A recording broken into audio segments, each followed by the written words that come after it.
If you make peace with depression, depression gives way to peace. If you make peace with anger, anger gives way to peace. Whatever quality you start bringing to your own emotional life is the quality that starts to overpower your emotional life.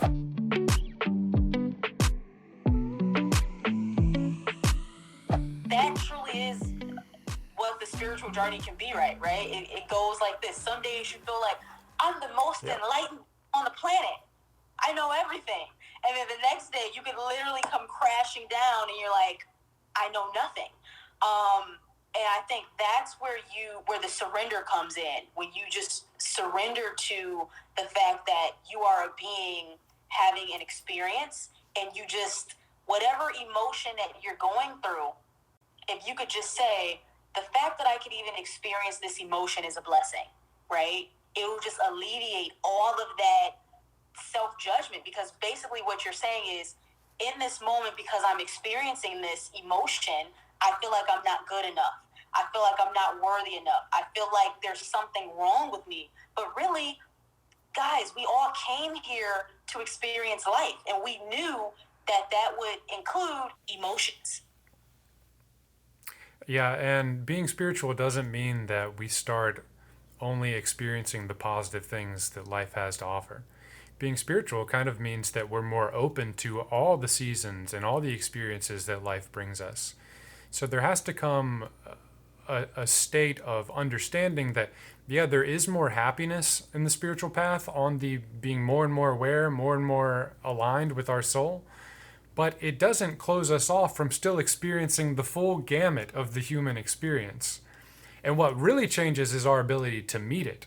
Not what we feel, but our ability to meet what we feel. And when we can start to say yes to negativity in the same way that we say yes to positivity, that's when we really step into our power.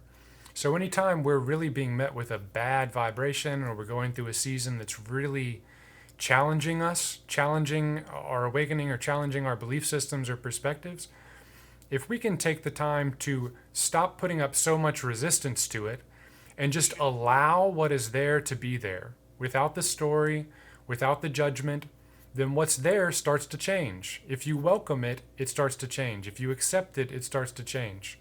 Because you're making peace with it. If you make peace with depression, depression gives way to peace.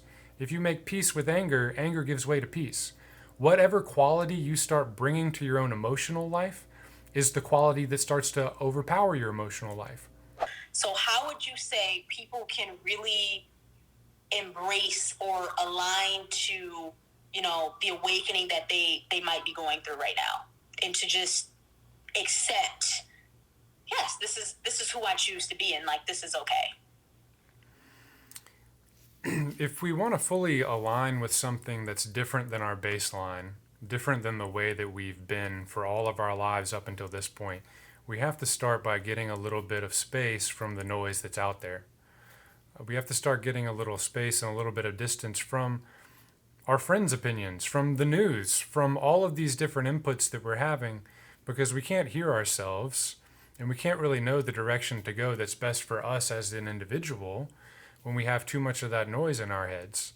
So the first thing is to dedicate time. We can call that to meditation. We can call that to just sitting and doing nothing. Call that whatever you want, but dedicate time enough to experience whatever thoughts, whatever feelings you're having. And from my perspective, while not getting too overly involved in them. Because when you're too involved in them from the jump, you have no say in them.